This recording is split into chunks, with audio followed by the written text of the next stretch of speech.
Now get into offense. Let's say player yellow is serving, because a lot of people equate offense with serving.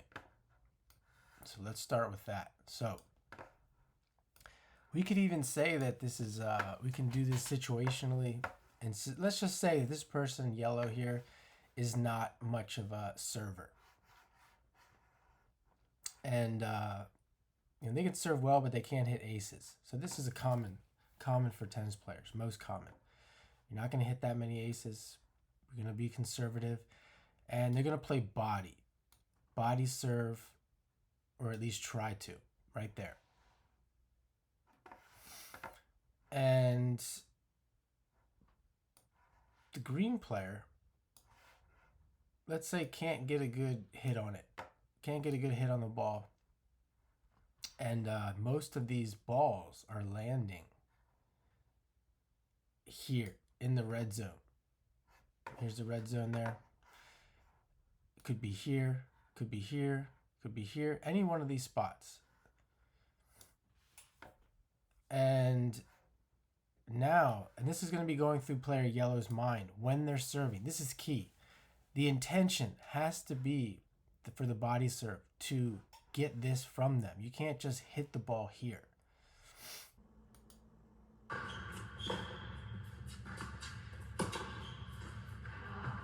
And then hope for the best. Because if it's weak, if it sits, this player can run around it and hit it. So it's got to be, you're trying to hit in a direct line. It doesn't necessarily have to be flat, just a little bit of spin. You're going to be moving in this direction. You may have to hit a little bit of side spin so that the ball lands here and moves into the player and kind of throws this player off. I'm not going to get into the details so much in this video. You have to figure out how to make this work so that you get this ball. So I just want to reiterate that. You're not just hitting the ball to this spot.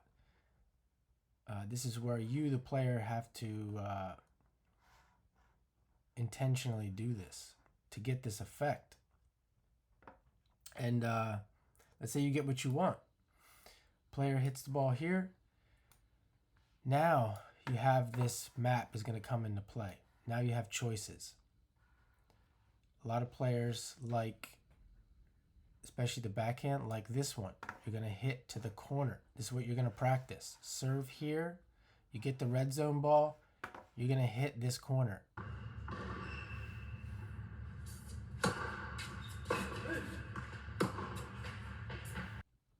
If you don't like the corner and you want to be more conservative, then you hit this corner. Notice that I'm not hitting the line. You do not need to hit the line. You have to decide that for yourself depending on who you're playing. But let's say this is most common.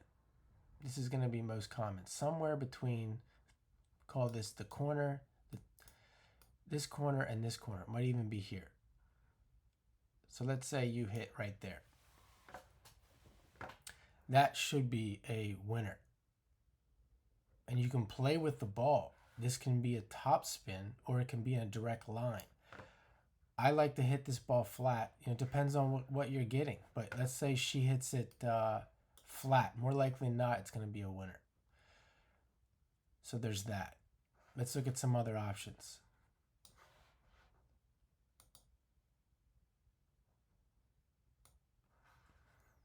You can go straight down the middle. More likely than not, this player is either going to make an error or they're going to get the ball back. If they get the ball back, same thing here. If they get this ball back or this ball back, player yellow is going to probably follow up to the net. And then I'm not going to get into after that at this point. She'll be in a different playing a different game. She'll be playing the net game now. So we're here at the baseline, still playing the baseline game. Let's look at our other options. You can go back behind at this point when the ball lands here and you get this ball. There's so many things you can do. I'm putting these kind of in order. This is the first thing I would do.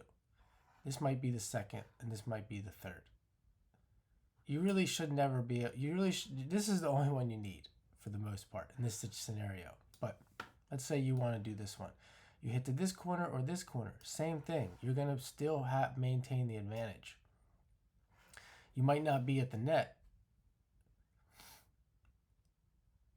but more likely than not, you're going to get that same ball. You're going to get that same ball back to the red zone. So you're just, essentially, you're just biding your time. You're waiting for the next one.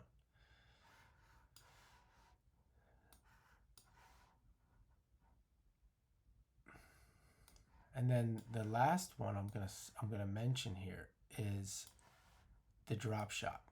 You can go here or here. So let's clear this out. It's getting complicated. And let's go back to our serve. And the same thing applies to the other side. I'm not going to do the other side, it's just the exact reverse. But let's say the same serve. Let's take a different serve. Let's say the same serve, and the player now doesn't hit the red zone, but they hit, a lot of people are trained to hit cross court. So let's say they get it cross court and it lands somewhere here. Not real too specific, kind of deep. Now what do you do? Well, you're still going to play offense. You're still going to play offense. This is the classic, you might say, they might simplify it and say you're going to play here and then you're going to play to the other side and make them run. Now I'm going to say it's not just to the other side. You're going to do one of two things. One, you're going to hit the corner, depending on the ball you like. This one's going to probably end the point. Again, it's going to put you at the net. If you get this shot, you're going to be at the net for the next ball. No one in the world, if he hits a really solid shot here that's somewhat fast, no one in the world is running over here and hitting a winner off this. Now what they might do, if you do come to the net, they might get over here and make this little pass here or here. But that's a whole another video here. So this, for most people, this is a good position to be in. The second thing you can do is like, as I first mentioned, what most people would say, you're just going to make them move to the other side. You're playing to this 2 target. I call this 1, 2, 3, and 4. You're going to just hit to this target. It doesn't matter how you hit it. You can underspin it. You can top spin it. The whole purpose is to make them move, and you're going to maintain control. But let's say you do that, and they come over, and again, conventional player, we're not going to say this is a great player. He's just going to top spin it cross court because that's what he's trained to do. Cross court is safe. He doesn't know where he's hitting. He's just hitting cross court. Now you have another opportunity that if the ball lands to 2, which is a good chance that it will, now you have another chance to go to the corner. And if you go to that corner, same thing, you're going to be at the net. If you avoid doing this, we're talking about offense here.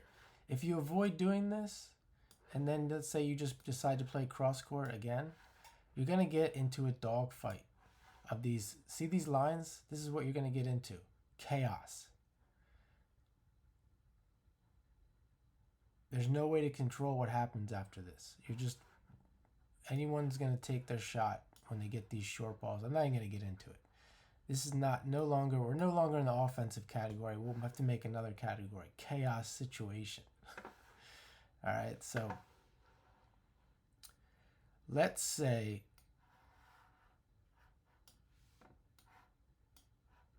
that, we'll come back to that. Let's get out of here.